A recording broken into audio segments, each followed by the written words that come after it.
Welcome to metro ఉదయం news. Mahabubabad జిల్లా కొత్తగూడ మండలం వేలుబెల్లి గ్రామంలో పార్లమెంట్ ఎన్నికల సందర్భంగా ఎన్నికల సన్నాహక సమావేశాన్ని ఏర్పాటు చేశారు.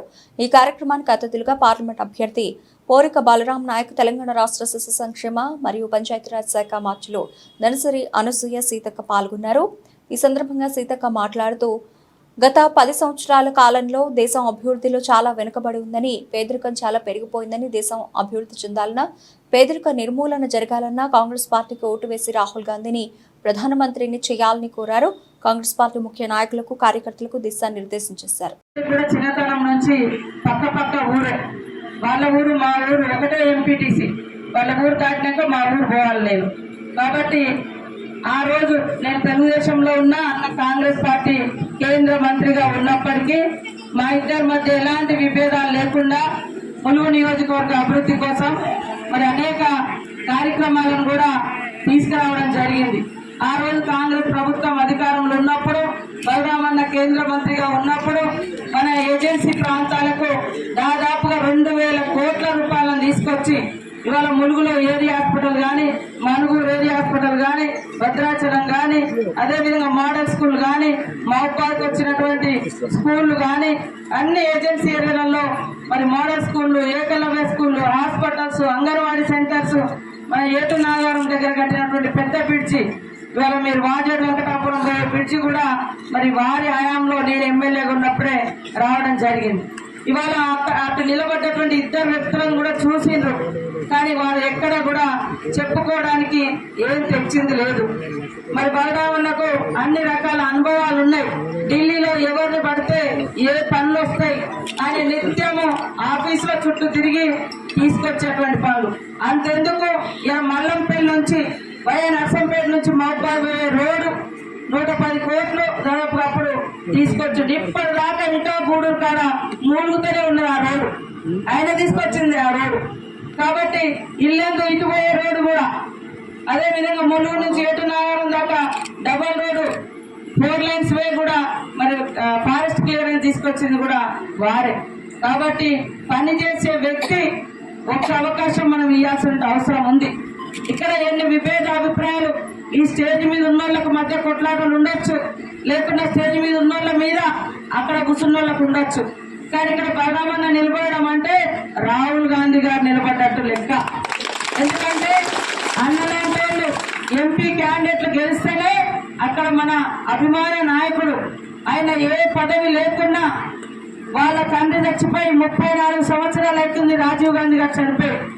అప్పటి నుంచి ఇప్పటి వరకు మన ప్రభుత్వం 3 సార్లు దేశంలో అధికారంలోకి వచ్చింది, కానీ వాళ్ళు ఏ పదవులు తీసుకోలేదు. సోనియమ్మ గాని, రాహుల్ గాంధీ గారు కానీ పెద్ద పదవులు ఏం తీసుకోలేదు. జస్ట్ ఎంపీగా నిలబడుతున్నారు, గెలుస్తున్నారు. కావాలనుకుంటే ప్రధానమంత్రులు కావచ్చు, కానీ రోజు ఇప్పుడు ఖచ్చితంగా ఈ దేశానికి రాహుల్ గాంధీ లాంటి మహానాయకుడి యొక్క నాయకత్వం అవసరం ఉంది.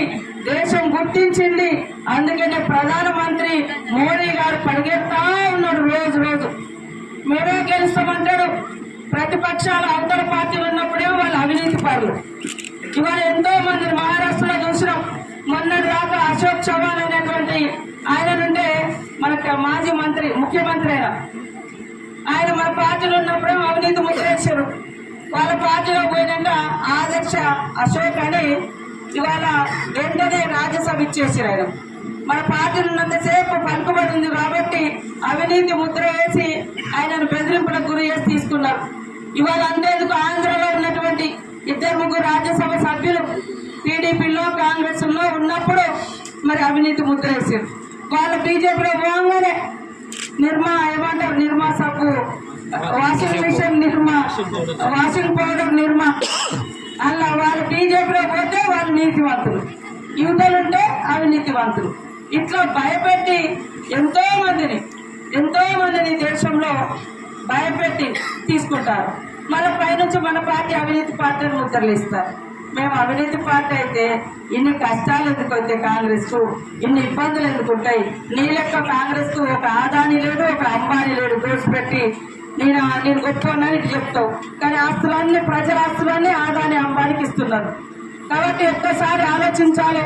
బీఆర్ఎస్ బీజేపీ కాలంలో పేదల మీద, బడుగు బలహీన వర్గాల మీద, రైతుల మీద నష్టమే జరిగింది. ఉద్యోగాలు కూడా తీసేసారు. అటవీ హక్కుల చట్టానికి కూడా ఇప్పుడు కేంద్రం తూట్లు పొడుస్తుంది. మనలాంటి వాళ్ళు ఒక బోరేసినా ఒక ఇల్లు కట్టినా కష్టం. అదే మైనింగ్ తవ్వితే మాత్రం గ్రామ సభల అనుమతి లేకుండా వాళ్ళకి ఇష్టం ఉన్న వాళ్ళకి ఇచ్చుకోవచ్చు కేంద్రం. కానీ మనం ఒక పోడు పెట్టుకుంటే లేదా ఒక బోర్ వేసుకుంటే ఒక మడి కడితే దానికి కేసులు, ఇట్లాంటి కొత్త చట్టాలు తీసుకొచ్చారు, సవరణలు తీసుకొచ్చారు. అదే కాకుండా మరి ఎన్నో రకాలుగా మీరు చూస్తా ఉన్నారు. ప్రజలు తినే తిండి మీద జీఎస్టీ పన్నులు, ప్రజలు కట్టుకునే బట్టల మీద పన్ను 12%, పిల్లగాళ్ళు స్కూళ్ళ మీద పన్ను, చచ్చిపోతే పన్ను, పుడితే పన్ను, ప్రతిదీ కూడా ఈరోజు బీజేపీ ప్రభుత్వంలో ట్యాక్స్ టెర్రరిజం అని అంటారు. ఆ ట్యాక్స్ ఆ పన్నులను చూస్తే భయం అవుతుంది. ప్రతిదానికి పన్నులు వేస్తారు. అదే ధరలు పెరిగినాయని అక్కడ కేంద్రం వసూలు చేస్తారు పెద్ద ఎత్తున. వాళ్ళకి ఇవ్వాలి కాబట్టి 100 రూపాయలలో 12 రూపాయలు బట్టల మీద అదే పోవాలి. కాబట్టి వాళ్ళ లాభం వీళ్ళ లాభం చూసుకొని మన మీద భారం వేస్తా ఉన్నారు. కాబట్టి దయచేసి కాంగ్రెస్ ప్రభుత్వం వచ్చిన నాటి నుండి మరి ప్రజల కోసం మంచిగా చేయాలనే రేవంత్ రెడ్డి గారి ప్రభుత్వం ఆలోచనలో ఉంది. మా అక్కలకు అందరికి కూడా ఉచితంగా బస్సు ప్రయాణం పెట్టడం జరిగింది. బస్సు ప్రయాణం పెడితే ఆటో సోదరులను రెచ్చగొట్టిరు, ఆటోలో ఎట్లా బతకాలని. అరే ఇక్కడి నుంచి ఇలా ఏలుబెల్లి నుంచి అమ్మకడో పోవాలి, ఆటో అక్కడ దాకా వస్తుందా?